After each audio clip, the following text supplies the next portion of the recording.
Hello, everybody, and welcome to another episode of the Michael and Patty Show. I'm Michael. And I'm Patty. This is where we put the real in PEI real estate, our new motto I thought up a couple of weeks ago. How do you like that one?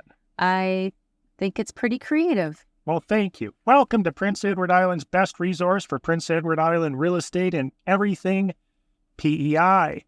If you're new to the podcast, welcome. Be sure to follow or subscribe if you like what you hear. We offer over 4 decades of Prince Edward Island exclusive real estate and the advantage of thousands of transactions combined. So welcome aboard. There's no self-promotion. We're trying to be completely transparent. Our only goal is to help you, the buyers and sellers of PEI real estate, or for that matter, real estate anywhere in North America, because it's all pretty well the same thing.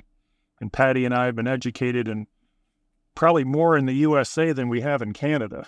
Yeah, we have done quite a few training courses and conferences in the States, but we do find the information it carries over.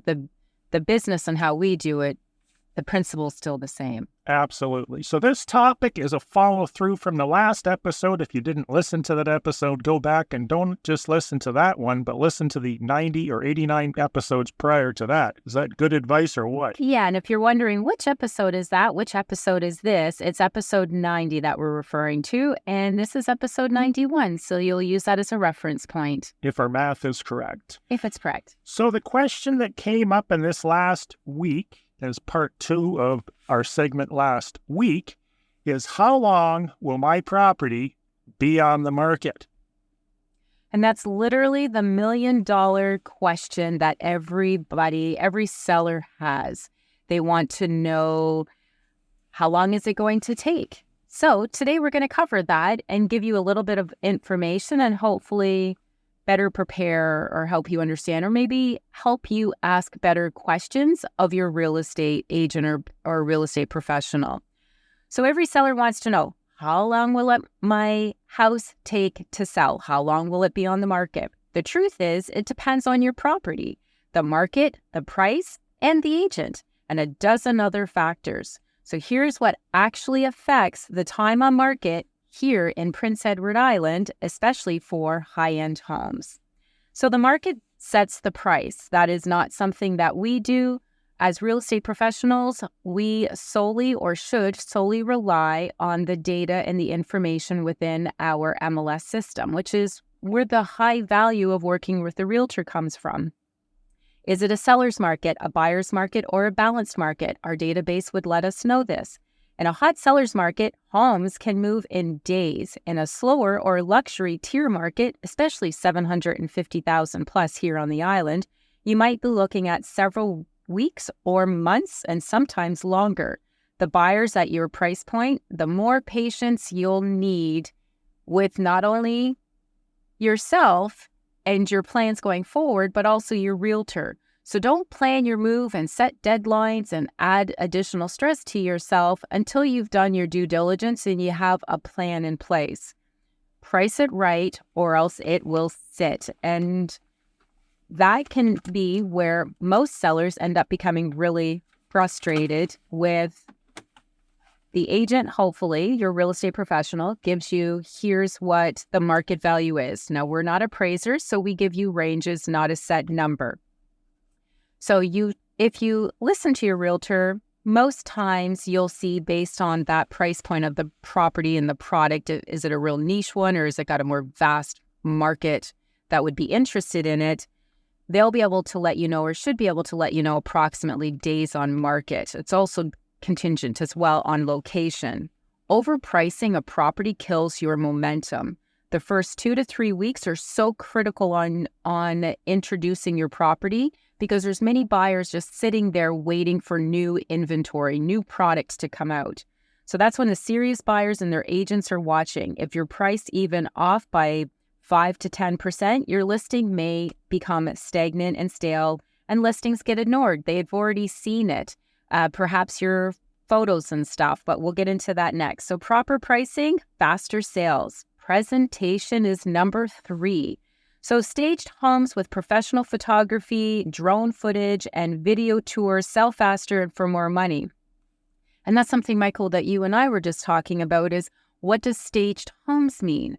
And we were saying it doesn't mean having to bring in expensive furniture, spend thousands of dollars every month while you're sitting there waiting. And at some price points, it doesn't make sense. Some of the agents have actually turned staging into a business, which actually probably produces more income than what they make selling real estate. Because some of these staging people are charging huge Manhattan-like dollars for staging when it's not really required. You actually had a house listed that was gorgeous, had nice furniture, and the agent, because she happened to be in the staging business, removed all the furniture and then levied a charge of, what was it, $1,200 or $1,400 a month for the furniture? Yes. Yeah. Which, having seen how long it was on the market, you probably could have bought that furniture and sold it when you were done selling your house. But staging, to me, the three cheapest things are the three best or least expensive, if you want to call it that, which are clean, declutter, and paint.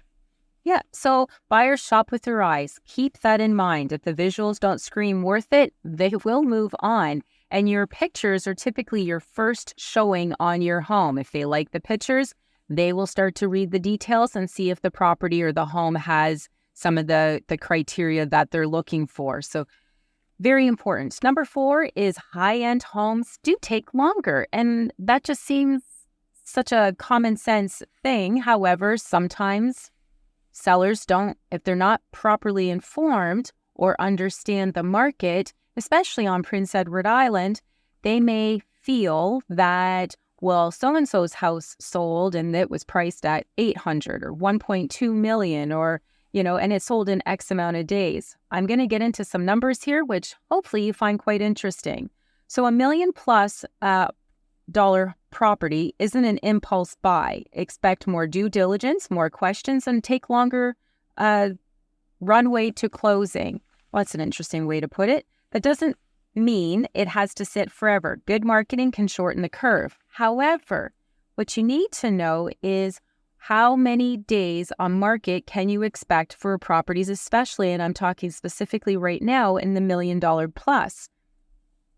As of 2025, and we are at the end of June, so the first 6 months of this year, we sold on the MLS. And that's not to say maybe there might be a few sales that happened off of the MLS system.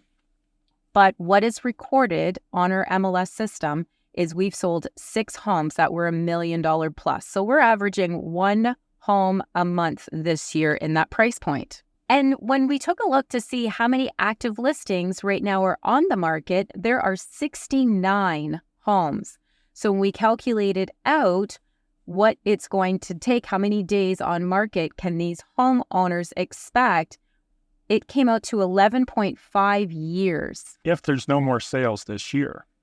But even if there was 6 more sales this year, you're still into a very, very long time in that price range. Yeah, absolutely. And it's kind of funny because I just listed a house that's in and around that $1 million, and they're complaining that it's been on the market for 3 or 4 weeks and they haven't had an offer and it's not sold, which is one of the main reasons for making this episode. Is the first thing I had to do with these people is just share with them the market data to say, this is how long it's going to take to sell, and to think that you're going to have 50 offers on $1 million house that's rurally located in Prince Edward Island is probably not realistic. Could you luck out? Absolutely. Will you? Probably not. Yeah, most will not. If you're one of the lucky ones that sell your $1 million plus home. It's underpriced, right? Isn't that the first thing you're going to hear? As soon as it sells for $1 million, they're going to tell you, oh, I knew it should have been on for 2. Yes. Yeah, we do get that. There just happened to be someone looking for that house in that location. There actually was a sale in your stats. I happen to know for a fact there's no way that house was worth $1 million, but somebody had a blank check and they said, I want to be on that street in that neighborhood. If anything comes up, I'm buying it. And they did, and they paid full price. Wow. So that vendor lucked out.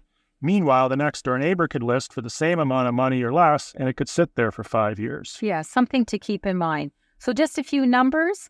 2024, we sold 18 million plus homes on the MLS. 2023, we sold 14 that year. 2022, we sold, which is our best year ever on record for Prince Edward Island, we sold 28 homes. that were $1 million plus, which I think is what kind of started and set this tone. And then going back one more year to 2021, we sold 12. It was the first time we were actually in the double digits in selling homes that were over $1 million. So you can see why presentation and making sure we have so few of buyers out there looking in certain price points, not to just make this about $1 million plus homes, marketing and your presentation is so important. Your agent makes a difference. A top producing agent with a strong digital presence, local connections, qualified buyer network, and serious marketing power can significantly reduce your time on market. The product looks so much more appealing when everything is all in place and you have your marketing and you have your reach. You could do a video and, try your best to get it out there for perhaps newer agents who are just setting up a YouTube channel. And if you don't have the subscribers and you don't have the reach, or you're not using that video and boosting it or posting it or sending it out to maybe your Instagram sphere or your Facebook sphere, no one's seeing it. You might as well, it's the property is hidden. If I may just inject a little comment here with regards to YouTube. So I've done extensive research. I've been on YouTube for almost 20 years. And as it turns out, people are looking for content. They're not necessarily looking for quality other than the sound has to be good. They have to be able to hear what you're saying. But I've conducted numerous polls with my viewership, and I've basically asked them, do you like a super high quality, professionally produced video of the house? Or do you want me as the agent just walking through it, explaining what's going on, what the features of the house is, what that contraption hooked up to the furnace is, in more of a candid style? Every single time, overwhelmingly, the audience has said, we want the candid videos. So you as an agent, get in that video. And I know you're talking about considering possibly maybe one day producing another one with you in it. But that is really what the public wants to see, is they want to see that candid informational video, not the one that's shot with 50 other videos that day, just a quick video of the house, but not really explaining what's going on. Yeah, because the video and the candid videos, and yes, it's been a little while, and my clients do miss some of those. It's like doing a showing is what these videos are like. It gets an opportunity for the agent to make sure that no finishes or features are missed by going through and explaining or showcasing some of them that the camera panning may not be able to identify. So, number 6, condition and location matter. Is your home move-in ready? Is it waterfront? Is it a private setting? Some people... Does it smell really bad? Remember that house last week? Yes, I know. We opened the door and just about fell over. It was a hot summer day and all the windows and doors were closed. There's showings coming up. I opened the door because I was doing a video, which is actually on my YouTube channel. And this house just smelled like it had been closed up for 2 weeks with stuffed full of dog beds. For you to complain about it, because we were out doing signs and that last weekend or so, and for it to hit you, it was pretty powerful. I'm usually very sensitive to smells, and it obviously hit me very strong. I had to cover my nose. So you want it to smell good, but You don't want it to smell like Pine Sol or bleach, because now it sounds like either it's a murder scene or you're trying to cover something up. Yeah, you did. Or having strong candles or incense, just some really nice fresh air, maybe a hint of a fruity or linen spray. A nice breeze. Yeah, which is what PEI is. It's like living in a giant spa. Enjoy those airs from outside flowing through, just creating a fresh experience. So, and also as a rule, in a desirable area like Charlottetown, Stratford, or North Shore, which South Shore is very desirable, so I find this a little biased, but depends on where you're looking. Some homes sell on location alone, others a bit more on a salesmanship. What's the difference between North and South Shore? The warmer waters. Warmer waters on the South Shore, so you have better swimming. I find on the South Shore you have more of a slight decline, like you're not walking out 10 feet and dropping 50 feet like you would typically in the ocean in some spots. The the ocean, the North Shore, is cold. The advantage of the South Shore is you have scenery. You can see Nova Scotia, New Brunswick, Confederation Bridge, potentially lighthouses, Cape Breton when you're in the far east end of the island. Down east, you can see Cape Breton. In fact, you can see it from a Cessna back when we were doing aerials. North Shore gives you more of that harsh ocean feel, the crashing waves, the white caps, and that's people like that because it's more dramatic. Yeah, it's more of a raw PEI maritime experience. So we have clients, and again, you know what you're looking for if you're a buyer listening to this. Different locations on the island, or if you don't know what you're looking for, hopefully this helps you to understand what the different areas may end up allowing you to experience. And I find it, not that it's not as windy. It just doesn't feel. Well, that's the other thing. It's much windier in the North Shore. Correct. One thing you can do, which I shared with you many years ago, is notice the angle in which the trees are growing and how they almost look like they're burnt on one side because of high winds. So if you are looking at a property on the North Shore and all the trees are growing at a 30 or 40 degree angle, and there's a windmill farm next door, you know you're probably going to be experiencing some wind. So if you're a kite fanatic or hobbyist, this is probably a good location for you, or if you want to put up your own personal little wind farm. Yeah, or if you want to make sure that you have minimal to no mosquitoes, pick a windier location. Good point. Yes, if you have a treed location, particularly a swampy location or wet location, it doesn't take a lot of water to breed millions of mosquitoes. So you're going to have your own personal mosquito farm, and chances are black flies are going to follow too. Yeah, so just some things to keep in mind. Showings and flexibility. If buyers can't get in, they won't make an offer. They won't be able to make that decision whether or not this property is for them. Be ready to accommodate showings, keep your home in a show shape, and that's part of where you work as a team with your agent.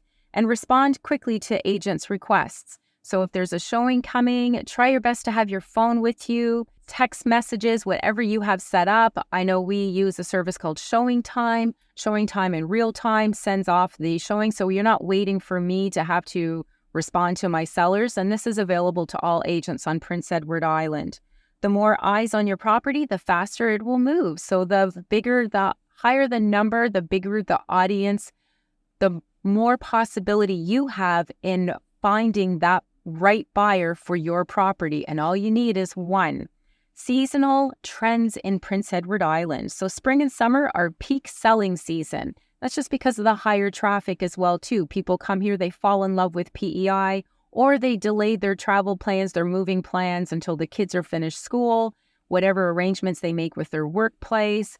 It makes more sense to move as well during our spring, summer season and into the fall. But there is a little bit of a quiet time when the weather's really, really nice, where people are spending their time at the beach, golfing, camping, kayaking, canoeing, or a vast multitude of other things the island has to share. Yeah, and typically, and do you know when that actual lull period happens? Because our listeners probably don't know. When is that? If you check the weather and look for the hottest days, which I'm guessing would probably be sometime in August, I think that's when you're going to find your lull.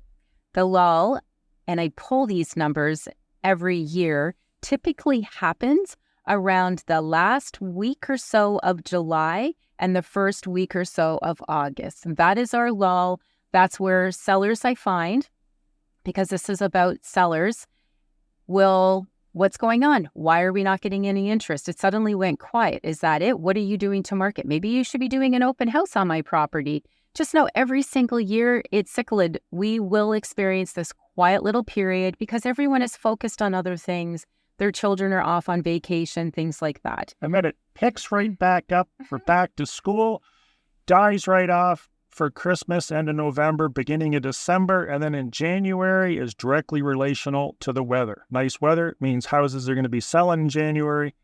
Lots of snow, not so much. Yeah, so if you list in late fall or deep winter, you may see fewer showings until spring. However, serious buyers shop year-round, so don't underestimate that, especially relocators and out-of-province investors. Number 9, Understanding absorption rates. Absorption rates tell you how quickly homes are selling in your market segment. It's calculated by, and if you want to take a little pen and paper and try to figure this out and get some numbers from your agent, it's calculated by dividing the number of homes sold in a month by the number of homes currently for sale. So for example, if 5 homes sell per month and there are 20 homes for sale, the absorption rate is 25%, meaning it will take 4 months to sell all inventory at that pace, which is where I had said the absorption rate for the $1 million homes right now is 11.5 years on PEI. So why does that matter? High absorption, 35% plus, is a strong seller's market. Faster sales. Balanced market is about 15% to 25%. Average time on market. That's, typically a balanced market. It's not in favor of the buyers or the sellers. Low absorption rate under 10%. Properties market equal, expect longer timelines. So if your agent should provide this data, especially for your specific price range, they can explain your local absorption rate, and they're guessing, not advising. I don't like how that was worded, but you want to make sure you're well informed. And again, if you don't know what questions to ask, that's what the whole purpose of this is to set you up for success, which also then sets your real estate selling experience and hopefully your agent as well. So how long will your home take to sell? No two properties are the same. A well-priced, well-presented home in a hot location can sell in days, even in the higher end. Others might take a few months, especially if they're a unique appeal to a niche buyer. Want an honest estimate tailored to your home and the current PEI market? Let's talk, and I'll give you the data, the strategy, and a realistic timeline. No fluff, and that's what you should expect from your agent. Sounds like you're reading a script. Yeah, I read my notes and added a little bit of flair to it all. A little bit of zing? Yes, I did. So the price in closing will equal your absorption, in that the lower the price, typically the higher the absorption rate. More people are going to buy houses that are priced for less. Less people are going to buy houses that are priced for more. It also depends, because we had some really, really bad times here where there's just no buyers at any price range. Mm-hmm. Back when the U.S. economy crashed, they had their issues there. That sort of came over here because it killed consumer confidence.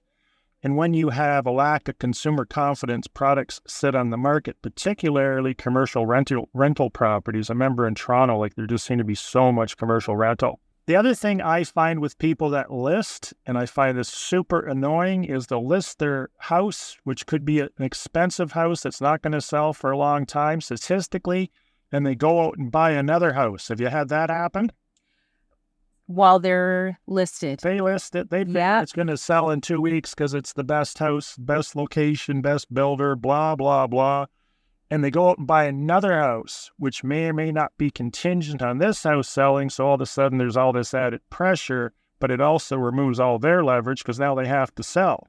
Oh, I experience that a couple times every year. So don't buy another house. And the other thing I would warn you about is don't even start looking for another house. Know your price ranges, but I find if you start looking at houses, you find that perfect house and you fall in love with it, and then it sells, or you can't put a contract in place because they want an offer that's unconditional on sale of your house, you now use that to compare it to everything else, and you're just disappointed. Yeah, and you're putting unrealistic, so the expectations on your selling, the agent that you have that is selling your home, because you're putting the vice grips basically on them, saying, what's going on? Why isn't my home selling? I've got this property. I have to make this purchase going forward. I can't afford to carry 2 mortgages, or I wasn't planning on carrying a mortgage at all. I was hoping to take the proceeds or the equity from this home and put it into the other. So it just creates so much undue stress. And the other thing I've had is they'll say, well, I just bought this house in another province for $800,000, so I need to get $800,000 into my $600,000 house, which of course, now it's going to sit on the market. And if that is a contingency of the other offer to sell their house, they're not going to get that other house. So you're setting yourself up for disappointment. And another experience that I've had is you will provide a CMA, comparative market analysis. Here's where your price range for your property should be. They go ahead and they find another property. Now they've locked all their numbers in based on that purchase going forward. They list their property higher than what market value is. And now they're super stressed saying, we have no wiggle room. We have to get X amount of dollars, or we don't know what we're going to do. We're not sure if we're going to be able to afford the move. We're not able to accept an offer unless somebody agrees to overpay for my property. It just creates so much undue stress.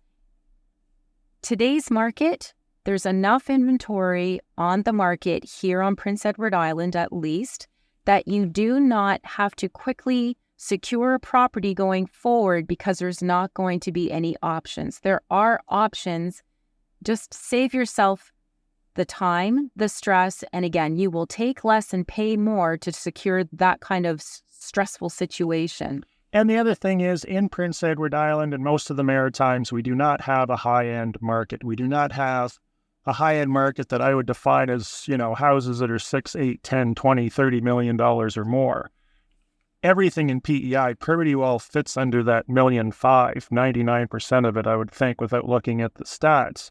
Which brings me to the point, if you do pay $1.5 million or more for a house, you probably will find the liquidity of selling that house might be very difficult. And in some cases, these multi-million-dollar homes that have sold have taken 6 and 8 years to sell. Yes, good point. So when I say a long time, I'm not talking 6 weeks versus 4. We're talking maybe years. So be warned.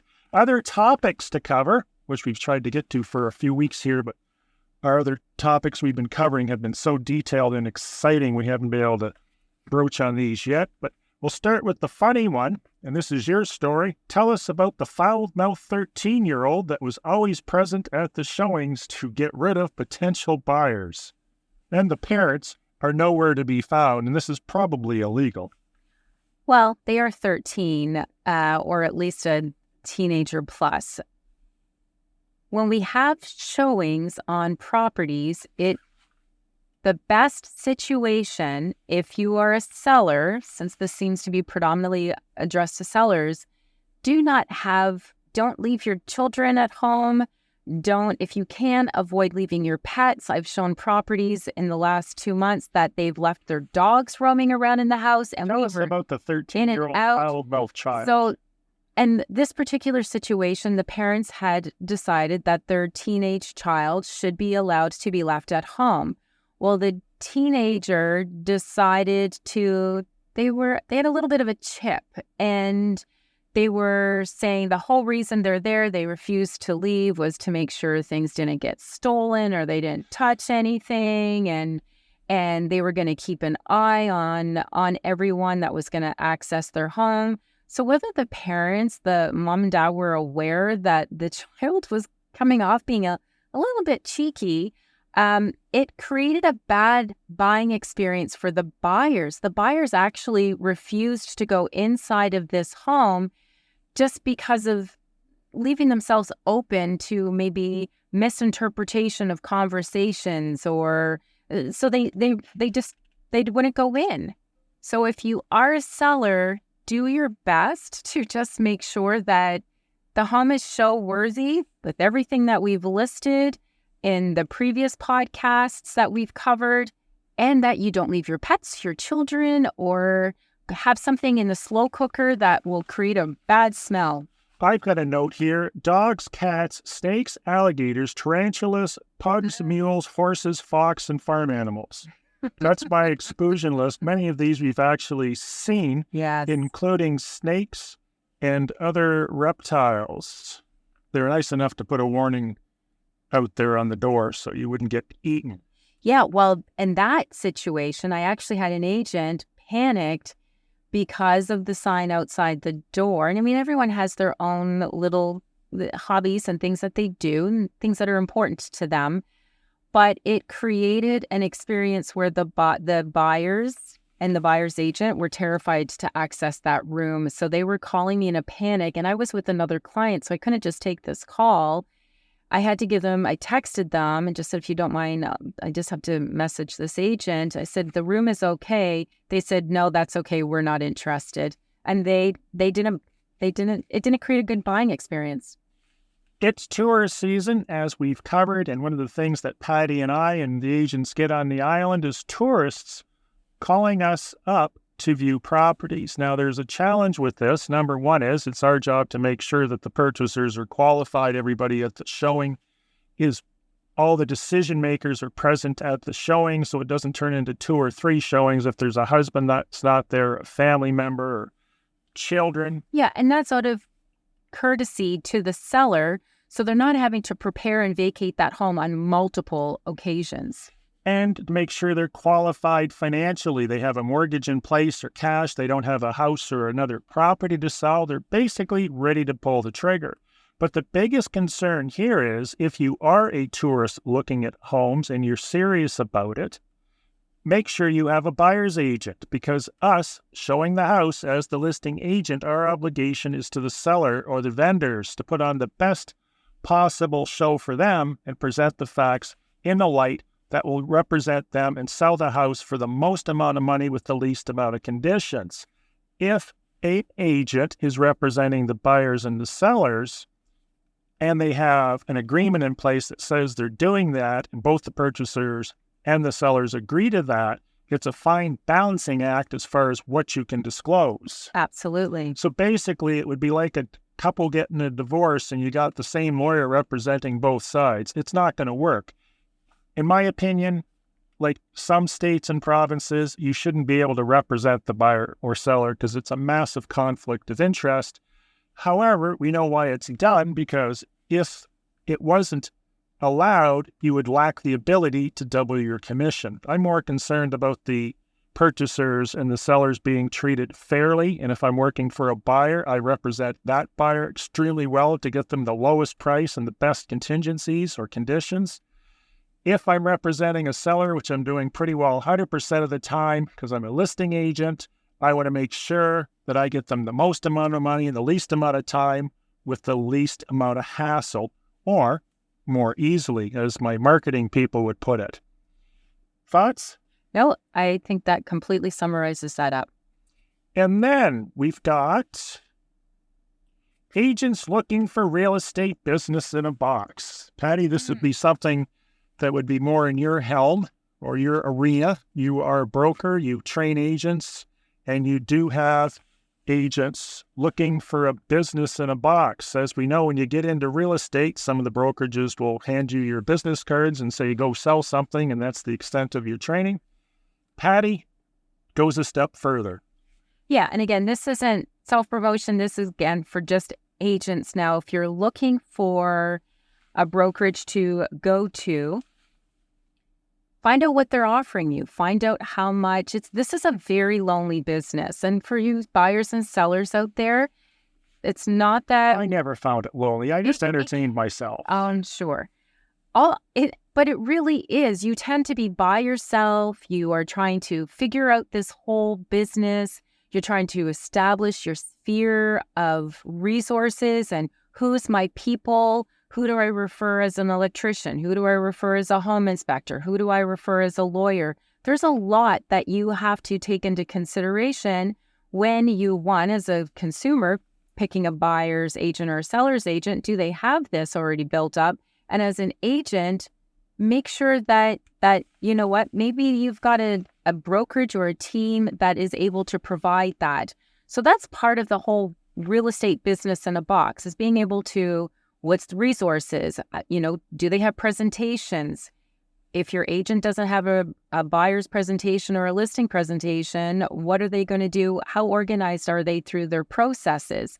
These are things that are all part of a real estate business in a box that you want to make sure that you have access to instead of trying to recreate the wheel, starting from scratch.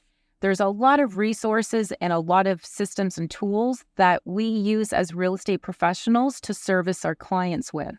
And the other thing is to have a broker or a mentor that's actually had real experience, has done a ton of transactions, so they can give you good advice Which brings us to our next topic and or funny story, depending on how you're looking at this. Probably not so funny for the buyer. I heard about a situation where a purchaser bought a cottage only to find out after the closing that their septic field was on the neighbor's property. That's not good. It is not. So they contacted the former listing agent and said, hey, our septic field's on the neighbor's property here. Guess what she said? And her training was excellent. What did she say? She said, that's no problem. Just go out there and move the survey markers. No. Yes, this was the funniest thing I've heard this year. I don't know if you can be criminally charged. I wouldn't be surprised if you could, but you do not move survey markers. Surveyors move survey markers after the deed has been modified and mutually agreed to. Naturally, what I said to this person is, when you bought the cottage, was there any disclosures? Was there a disclosure on the deed? Was there a plot plan or a survey showing where the septic field is? Was anything on the property disclosure form? The other thing I would look for when buying a cottage is there a part of the lawn that seems vibrantly green? Because septic fields seem to grow really good grass. But do not ever move survey markers. Yes. So if you're a seller, no. If you're a buyer, this is not an option. And as much as it's kind of funny, and I mean, I know you're making a little bit light, Michael, this is really serious. We cannot do that. I know I'm originally from Ontario, and it was like sacred. Where the survey marker was, you just nicely kept it trimmed around. But in Ontario as well, the last time I checked, you had to have a plot plan done, which is a survey with the buildings on it, and sometimes put the fences and other stuff, telephone poles, driveway. You had to have that done when you bought the property, or you'd have to get title insurance. Personally, I'd rather get the plot plan done. I want to know where my property lines are and if the fence is in the right place, especially if I'm living on a postage stamp size lot, which is typical of the larger cities. But we don't have that here. But one of the things we can ask for is we can ask, where's the septic field? Where's the well if you can't see it? Yes, absolutely. And the other thing that they could have had in place was an agreement with the adjacent property owner that this encroachment had been agreed upon. 3 rules: disclose, disclose, disclose. Yes. Be honest with people. Tell them the septic field's on the neighbor's property. So either you need to move it, you need to realign the survey markers if that's even permitted by the government and the community that you're in, or you need to get permission from the vendor next door that your field's over there. In that case, again, it's easy to get into real estate, but sometimes the exit strategy is not so easy. When you go to sell, now you've got your field on the neighbor's property. That's not a selling feature. Yeah, and keep your documents. If you do have such an agreement, I have a property situation where there was a right-of-way that was granted. There was an agreement, a written document agreeing to this back in the 70s. Well, it wasn't registered on title. No one seemed to have been able to produce it. This property owner who had the deeded right-of-way access was adamant, because this family was passed down from one generation to the next, that they knew this document existed. They went through everything. They spent the last couple months looking for it. Well, guess what? It was, I believe, dated 1977. And where should it have been? On the registry. It should have been registered to the deed and signed off on. But because they were able to finally produce it, so hold on to your documents. Don't throw them out. I see all too many times here on PEI, it's like, well, it'll be probably down at the registry and throw it out. This didn't exist. This was just between both property owners. So make sure you hold on to your documents, put them in a safe place. I'm writing a backup offer. What are the attributes of the offer? For those of you that don't know what a backup offer is, you're making an offer on a property that's already under contract that may or may not have conditions. So you're making an offer contingent or on the condition that that offer falls. An example of this might be someone buys a house that's subject to home inspection financing, and they can't get financing and the home inspection fails. So at that point, if your offer is written properly, it would kick in. And what should I do when I write a backup offer, Patty? So the backup offer, it's a high demand property with lots of interest. If you decide to sit and wait until offer number one falls through, you might find yourself in a multiple offer situation if there's other people that are sitting and waiting for this particular property or product. So backup offers are What recommended. you're saying is, if it's a high demand property, you want to make sure you have a backup offer, because if you don't, there could be other offers coming in as well, and they would have to make a backup offer based on the backup offer and the primary offer failing or falling through. Yeah, okay, so not to confuse, because a property goes under contract. If you're another buyer number two, and you have an interest, you have a choice. You can either sit and wait to see what happens with offer number one, or you could negotiate a contractual agreement with that property seller, but subject to the seller no longer being obligated or committed to the first offer. And again, if you decide to sit and wait, because many decide to do that, you may, if there's other buyers out there, find yourself in a multiple offer situation as soon as that property, maybe buyer number one couldn't get financing or whatever the situation is. Another attribute, you should keep it clean. If the buyer number one went ahead and they removed home inspection and that on the property what it was financing, chances are it's probably a pretty good, solid property. Non-conditional, I don't recommend putting in a non-conditional offer. I like to know that my clients have an opportunity to do their due diligence. But again, the cleaner the offer is the point here. What due diligence?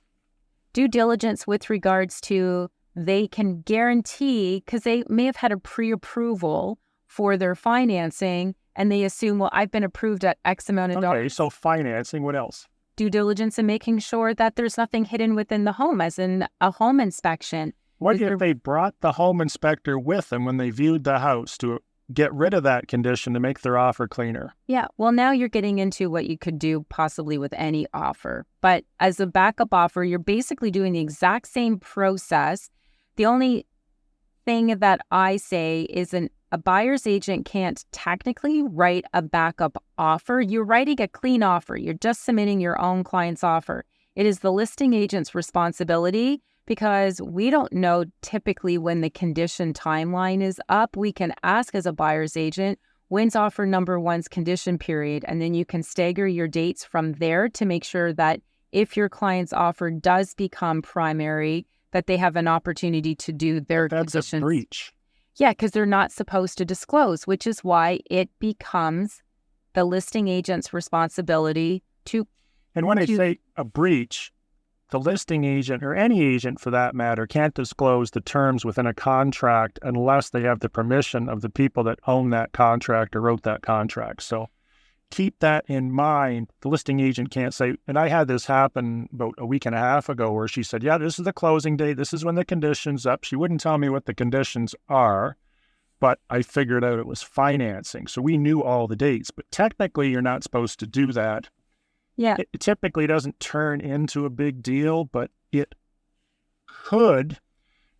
Let's just say I really, really, really want the house, and I'm like the Monopoly guy. I have money coming out of my pockets. I don't care. I really want this house. How can I get that house if it's under contract? You just write a clean offer, because... I can't get it. It's under contract. The only way I can get that house, as far as I know, well, there's other ways you can do it, which are less ethical, is try to buy the contract off of party A, as long as the vendors agree with that, or pay them both off. Tell the buyer you give them 25 grand. Tell the vendor you give them 25 grand. You want to assign the contract to yourself and the house is yours. And I have done it. Not for 25 grand. I think it was 10 grand. So here's what I'm going to say to you, Mr. Michael Poczynek. If you were the buyer and you really wanted this property, hopefully you were working with a great realtor who got you the property in as soon as it went on the MLS. That is the value and the benefit of working with one, because if you have a custom collaboration site set up or a buyer's agent agreement where that agent is actively, the second something comes on, making sure that they do a match make with you, if you've missed out on it, I would say chances are you weren't working with an agent, and all this buying contracts and that, I would just say put in your backup offer wait and see what ends up happening with offer number one. And if they don't, you might end up lucking out, but you should be working with a realtor. I'll have you know, I was dealing with the best agent. His name's Jimmy. He's a cousin, brother, friend of mine that saw him at high school when he was younger. And he operates Bob's Real Estate, Fish and Chips, Dairy Bar, and auto sales. And he assured me he was the best. Okay, so I'm going to summarize this up. When it says like quick close and things vendors want, your agent, your buyer's agent should contact the seller and say, you know, what kind of terms and conditions is the seller looking for? Do your best to incorporate them into your contract agreement to make it stand out. Why would you want to do that, even if it's a backup offer or you're hoping to get accepted as a backup offer position? It's because the seller will be less inclined, especially if it's an attractive price as well, to grant or allow an extension should offer number one need more time for financing. They didn't get their home inspection done in time or the septic. The seller would be more inclined to say, no, we're not giving you any extensions. You have until this date. If not, we're moving forward with offer number two, which in their opinion seems to be a lot more appealing anyways. And they're hoping that offer number one didn't come together. So that's the benefit of writing a really good backup offer or submitting, even if a property is under condition, for the seller to accept it as a backup offer. High value, because you never know. As many offers that come together that I write are as many offers that don't come together. So thanks for listening to another episode of the Michael and Patty Show, otherwise known as MAPS, Prince Edward Island's one podcast that's specifically about buying and selling and a little bit of Prince Edward Island information. We appreciate each and every one of you for downloading and listening in. And if you are new to this, go back, check out some of the previous podcasts or episodes that we've done. They're all pretty similar to this, where we try our best to share as much information to make the public as informed as possible. Michael? That's it. Thanks for listening. Be sure to follow and subscribe to the show. Leave us a 5-star rating, feedback, and have yourself a fun-filled day. Thanks for listening.